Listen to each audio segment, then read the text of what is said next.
Future Sense is a podcast edited from the radio show of the same name, broadcast on Bay FM in Byron Bay, Australia at bayfm.org. Hosted by Nick Jeans and well-known international futurist Steve McDonald, Future Sense provides a fresh, deep analysis of global trends and emergent technologies. How can we identify the layers of growth, personally, socially, and globally? What are the signs missed, the truths being denied? Science, history, politics, psychology, ancient civilizations, alien contact, the new psychedelic revolution, cryptocurrency and other disruptive and distributed technologies, and much more. This is Future Sense.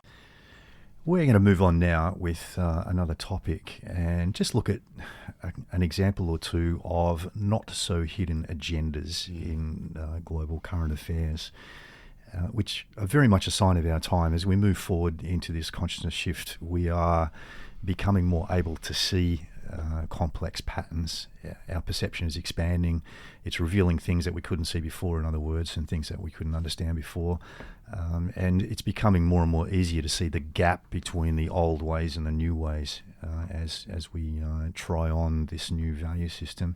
And of course, with the benefit of new technology, such as the internet and our social media applications, people are getting a voice who otherwise would not be heard, and so we're learning much more than we could have in the past about the behind-the-scenes workings of various organisations, and bypassing traditional media, which also is increasingly controlled, of course, by large corporates and government with their own particular agendas.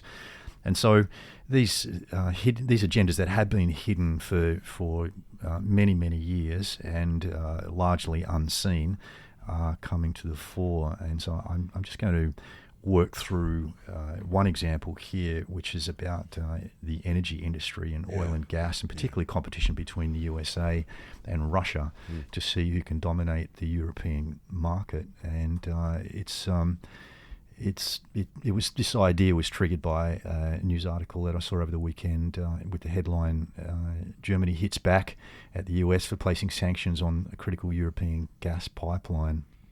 And the story explains that President Donald Trump has signed a bill barring firms from working on a pipeline that will deliver Russian gas to Europe. This pipeline is called the Nord Stream 2 project, and it's running from Russia across the north of Europe. It's currently under construction on the Baltic Sea floor. It's going to span a distance of 1,200 kilometres, and it will double Russian gas supplies currently available to Europe.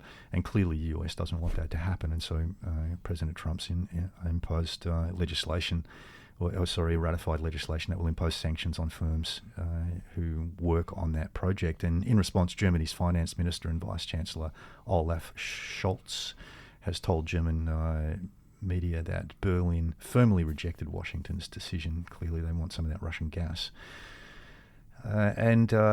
This just prompted me to remember what's been going on in the energy industry and in this competition between the US and Russia, and how it's been impacting other current events for quite some years. Yet this story really is rarely reported by mainstream media. It's almost never reported, actually. This is an exception. And I guess it's been made mainstream by Trump, announcing these sanctions. And of course, Washington's been seeking to sell more of its own liquefied natural gas to European states. And it's claimed that this pipeline will make Europe too reliant on Russian supplies, which is a bad thing from America's point of view, because it costs them business, of course. One of the reasons for this project is to help Russia bypass Ukraine. Yes, the Ukraine, infamous Ukraine. The bad guys. They must be the bad guys, the Ukrainians. To Europe. They've got a comedian as the president. There's got to be something wrong with that straight away. Seriously, can't have a comedian as a president. Joe Rogan would make a good American president, now that you mention that. Let me just write that down. If in this article, which is in the Australian ABC News, abc.net.au, it's got a lovely map of Europe and Russia here. And when you look at it, you can see that there's this huge country that sits between Russia and Europe, and it's called Ukraine.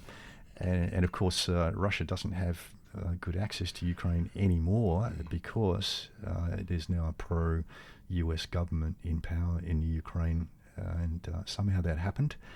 And of course, many have claimed that the US was involved in the overthrow of the previous Ukraine government. Yes. And you can kind of see how that might make sense for that to happen.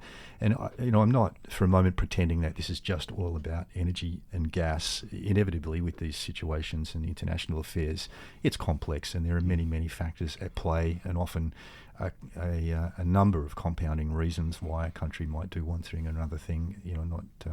Usually not just because of one particular issue, but this is an interesting issue, and the interesting thing about it is that this idea of gas supply and who's going to supply the gas to the European market runs through a number of current affairs, many of which have been reported by the mainstream media without mentioning the topic at all. So another reason that Ukraine is strategically important is because of its sea and airports on the Black Sea, which is on the southern end of Ukraine, and Russia has been using these for quite some years to station its military forces, air forces and naval forces, and of course with them falling out of favour now in the Ukraine, it means that they would not have access to those ports, except that Russia did annex that part of the Ukraine so that they could keep using those ports. And that part of the Ukraine I'm talking about is called Crimea. So the game goes on, isn't it interesting? And of course, we have to remember that Ukraine has oil and gas reserves of its own, in fact. And in fact, I learnt from an American government website, which is extolling the virtues of doing trade with Ukraine, that Ukraine ranks number 2 in Europe for gas reserves. Right. So there you go. Isn't that interesting? The things that happen when you're not looking. And of course, you may have seen in the news recently that the US president, the former US vice president, I can never remember how to pronounce his surname. How do the Americans pronounce it? Is it Biden or Biden? Biden. Joe Biden. Yeah. He's been in the news in relation to Ukraine recently. Well, and of course, yes. he was the vice president when Obama was the president back in 2014, which is when the pro-Russian Ukraine government was overthrown. And very soon after that happened, Joe Biden visited Ukraine, and around about the same time, his son Hunter joined the board of directors of a Ukraine gas company, which is all interesting as well, and I'm sure quite unrelated. And what happened this Get that year? tongue out of your cheek. What happened this year to cause further trouble is that the Ukraine government indicted the owner of this gas company, of which Hunter Biden is on the board of directors. It's called Burisma, and the Ukraine government alleged that they had been siphoning off a lot of money, in fact, $16.5 million worth, which was claimed went to Hunter Biden and his associates as part of an allegedly criminal scheme. And then this year, his father, of course, Joe, has been accused of pressuring the Ukraine government to fire the investigating prosecutor on that case. Even supposedly paid, well, according to, I think maybe the same website that you're looking at right now that you sent me, there was a video of Joe Biden admitting that he paid the Ukrainian president with $1 billion to fire the lead prosecutor, as you're saying. But this YouTube video, this is in September this year, September 20th, was scrubbed from YouTube. And again, hard to prove these things. And of course, you've got strange coincidences. I mentioned the other, just before we went on air today, that I just saw a movie the other day called Vice, which you might be familiar with, which is from last year. In fact, it nearly won quite a few Academy Awards, and numerous 8 nominations for the 91st Academy Awards, Best Picture and everything. And Vice is about Dick Cheney, the vice president of George W. Bush at that time. And really this movie, in a quite comedic, biographical, semi-documentary drama manner, and starring Christian Bale, who's fantastic as Dick Cheney, really shows the manipulations, the Machiavellian manipulations, particularly of Cheney and Donald Rumsfeld behind the scenes, to basically access exactly what you're talking about, the oil and gas of these countries, Afghanistan, Iraq, and the whole thing being a play for that, and to supersede the powers of the American president, even as the vice president. It's a whole story. So if you want a very interesting movie on that part of this story, the early nearly 20 years ago now, It's a good movie to check out, Vice, from 2018, directed by Adam McKay. Yeah, indeed. And to continue the drama, you might also have seen in the media that President Trump has been accused of asking the Ukraine to investigate the Bidens. Yes. And this, of course, it was a trigger which led to his recent impeachment in the US Parliament. And goodness me. Well, what do you think about that? Because obviously, we're talking here about as you said, the not so hidden agendas. Yeah. What do you think is going on? Look, there with the impeachment? It's very hard. Very hard to untangle. I want to talk briefly about that if we have time before the end of the show, but I might just continue the gas story because I don't want to lose the thread here. Yeah. So all this seems to be very closely related to capturing the European gas market. All of this drama that I've explained so far, and yet that's not all. All of the problems and conflict in Syria that's been going on, and of course Australia has been involved in that as well. Seem to be at least partly about gas pipelines also. And I found an article in the U.S. Armed Forces Journal, which you wouldn't expect any kind of pro-Russian bias articles to be published in that particular document. This article is written by an American serviceman, Army Major Rob Taylor, who's an instructor, or at least was at the time of writing, an instructor at the Command and General Staff College at Fort Leavenworth, which is where they train their senior leaders. He wrote an article called Pipeline Politics in Syria. And let me see, this was published also in 2014 when a lot of this drama was going on. And I want to just read the first couple of paragraphs from this article because it's quite enlightening. Much of the media coverage suggests that the conflict in Syria is a civil war in which the Shia Bashar al-Assad regime is defending itself and committing atrocities, in brackets, against Sunni rebel factions who are also committing atrocities. The real explanation is simpler. It's about money. In 2009, Qatar proposed to run a natural gas pipeline through Syria and Turkey to Europe. Instead, Assad forged a pact with Iraq and Iran to run a pipeline eastward, allowing those Shia-dominated countries access to the European natural gas market while denying access to Sunni Saudi Arabia and Qatar. The latter states, it appears, are now attempting to remove Assad so they can control Syria and run their own pipeline through Turkey. And of course, Russia had plans to run a pipeline through Turkey. So there you have it from a probably a reliable source, I would say, Army Major Rob Taylor, who and working at the Command and General Staff College means that they're constantly looking at strategic issues and studying strategic issues as part of their training of senior leaders at places like that. We have our own Command and General Staff College here in Australia for the military, and it doesn't end there. I've got one more piece before we move on to look at the impeachment, and that is a WikiLeaks leak which concerns an email from Hillary Clinton. And this email says, and I want to quote what Hillary Clinton It's lovely that Hillary here. Still talks to you like this. It's fantastic.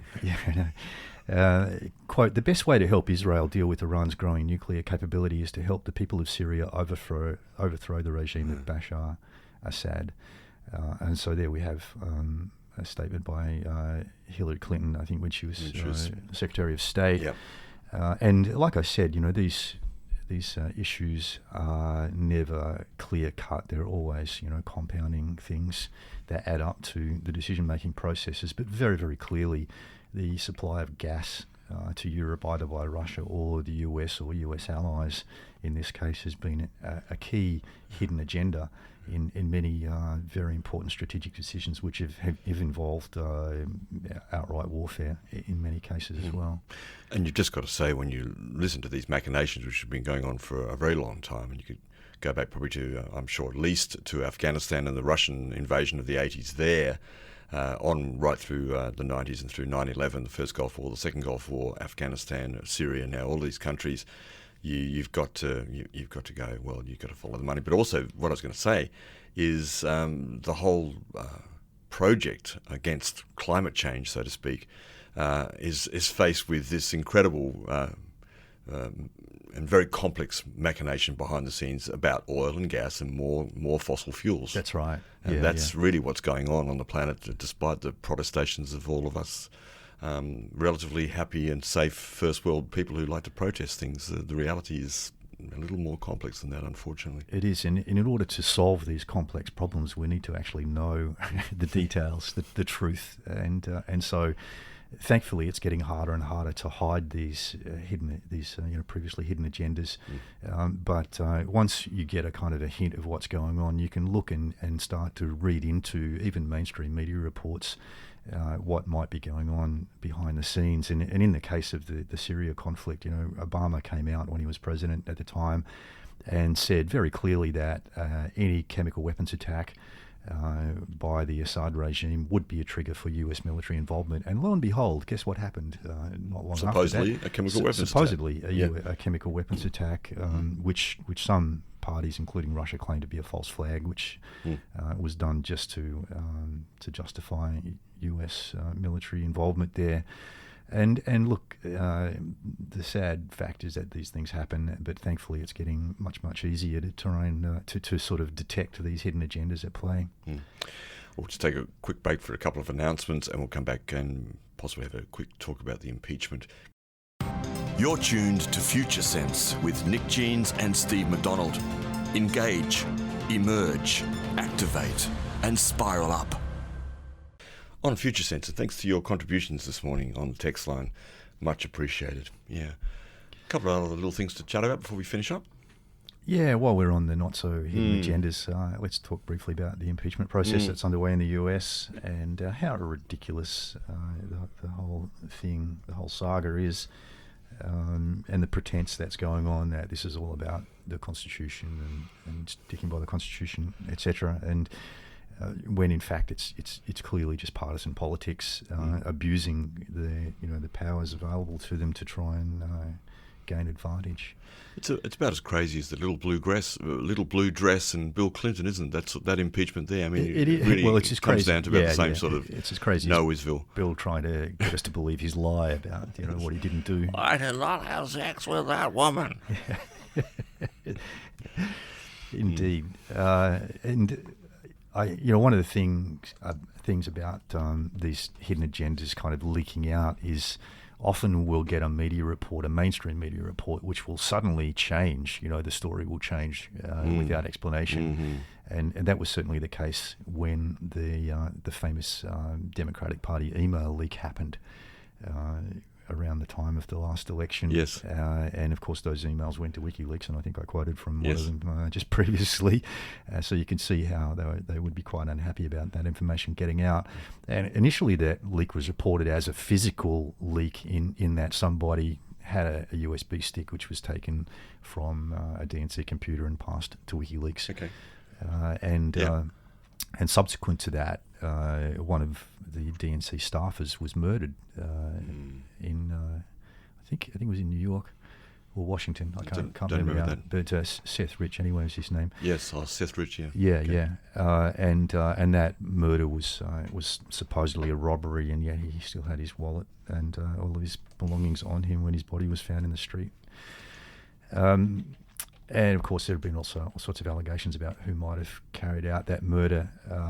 But the story from there became quite ridiculous and swapped and changed many times in terms of the facts about how the leak happened and who the leak was made by, and whether it was the Russians hacking into DNC computers and those sorts of things. And it led eventually to the whole Russiagate farce, where it seems that the agencies, the US security and law enforcement agencies, worked together to try and prove some kind of Russian influence and collusion between the Republicans and Trump and the Russian government. But that came to absolutely nothing, which kind of points to the fact that it was just a strategy to try and gain political advantage. And soon after that was kind of wrapped up as being a farce. We had the impeachment thing crop up over the Ukraine saga, And what was really interesting to me was that the most important thing that happened was Trump made this phone call, not that there was any crime committed. It was a perfect phone call. Perfect. It was perfect, he kept saying. His perfect phone call. I don't know what a perfect phone call is, but yeah. Funny choice of words for me. And the fact that this alleged crime involving $16.5 million in the Ukraine with connections to former Vice President and his family member actually happened seems to have just been completely overlooked as not relevant. But what's important is the one party getting power over the other party somehow and trying to get Trump out of power. And so it seems to me to be an extreme misuse of power for political means. And ironically, that's exactly what the Democrats are claiming Trump has done. He's misused his political power, for partisan means, and yet they are very, very obviously doing exactly the same thing. And there's a stunning short video going around on Twitter at the moment of Nancy Pelosi answering questions to the media about their obstruction of the releasing of evidence in this process of impeachment, where she was almost speechless actually in trying to answer a question and becomes unintelligible for a while, clearly flummoxed by the challenge of trying to answer that truthfully. Well, I think probably part of the issue right there when you speak that is that probably very few of them, even Nancy Pelosi, any of them actually probably know the truth. They probably don't know all the machinations behind the scenes. And if they do, well, they're the criminals, I guess. But I find it difficult to believe that anybody actually really knows what's going on, even at the top end of power now. Yeah. Well, it's going to be interesting to see how this plays out when it actually goes to a vote. And certainly, looking at the numbers at face value would suggest that it's not going to get. Oh no, it's all for show. But I look, for me, part of the reason that this is happening by the Democrats is because they simply don't have a candidate who can face Trump. They're in such disarray themselves. And it is also true that they're facing a very gerrymandered voting and political system, which is definitely weighted much more towards the Republicans. They've just been smarter at doing that over a longer period of time than the Democrats. So I think they're facing an almost insurmountable thing in Trump, in defeating him. They don't know who's going to go up there, so let's try and bring him down instead. Craziness, hey? And this is also absolutely related to the value shift that's going on and our loss of anchor points, the loss of, the letting go of our old values and drifting in this place where we're not quite sure what our values are. And we're trying to make sense of what's going on, but without a set of values as reference points, as anchor points, it becomes very difficult to know what's right and what's wrong, what we should be doing and what we shouldn't be doing. And this period in the values transition often gives rise to weird experimentation, rapidly changing strategies, misuse of systems, particularly old paradigm systems, rearranging data points, and we're especially seeing that in science where there's a sudden recalculation of the way that we interpret data and shifting perspectives, trying to find a new sense-making process, and we're even seeing that in Australia at the moment during the recent heat wave that we had, which was associated with the fires. I noticed that the Bureau of Meteorology announced that they had changed the way that they are calculating heat records in Australia, and instead of relying on the measurement of temperature at a particular place and that exact measurement, what they've started doing is averaging temperatures across multiple data collection points in Australia, and then using that average temperature as the way of measuring whether a record has been exceeded or not. And this kind of caught my attention because in the very recent news, they announced that there was a new heat record set, and it was like in the mid-40s or something. And I know that the heat record in Australia, as it stands, measured at a single place, is from a town called Unadilla, where back in 1960 or thereabouts, it exceeded 50 degrees. I think I remember that day. Celsius. Seriously, I think you were there, Nick. Yeah, I was there. Well, I was in Unadilla, but I know where Unadilla is. Anyway, this is typical of this in between space that we're in, where we're trying to rearrange everything to make it more useful or to find some way of making progress. Where we've lost our anchor points, lost our values, and not too sure what we believe or what we should believe. And of course, this has compounding impacts, which all contribute to creating the evolutionary tension that's driving the change process. And just to finish up, I've got 3 very quick points. The first one is that hidden agendas and agendas generally are not always driven by dominant hierarchies, although I've given some examples of exactly that. Some are driven by grassroots value shifts, and as a result of this space of not knowing in between two sets of values, and some are a combination of causes where there's clearly no singular cause, but there may be, for example, an exploitation of an existing trend by a hierarchy. And we see this all the time in marketing, where they latch on to a general movement in society that, okay, people are starting to like this, so let's wrap things up to look like that to try and sell them things, and greenwashing is an example of that. Very good. That's it for Future Sense for this week. Thanks for joining us. Tune into the podcast, futuresense.it. And you can tune in also to our Twitter line, which is at Future Sense Show, where a lot of the articles that we refer to are placed as well.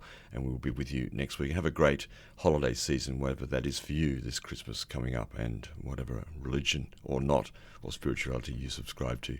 Solstice people, thank you for joining us. Bye-bye. Best wishes from us. Bye. Yeah, absolutely. Thanks, Steve. You've been listening to Future Sense, a podcast edited from the radio show of the same name, broadcast on Bay FM in Byron Bay, Australia, at bayfm.org. Future Sense is available on iTunes and SoundCloud. The future is here now. It's just not evenly distributed.